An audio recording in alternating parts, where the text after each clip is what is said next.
ساكن مع مراته في فيلا وحواليها ارض فضاء وسور، وهم نايمين قالت له انا حاسه في حراميه بينطوا من فوق السور يخشوا جوه الارض بتاعتنا.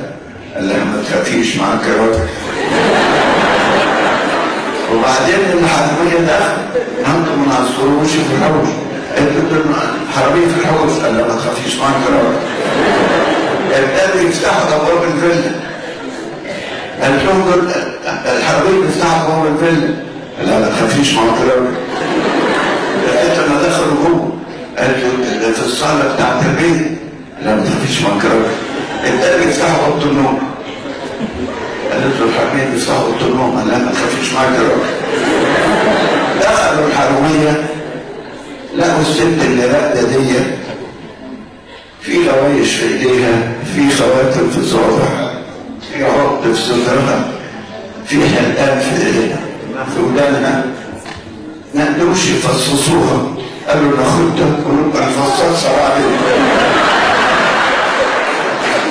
فشالوها ومشي. قالت له حراميه شالوها ومشي. قال لها ما تخافيش سايبه في البيت.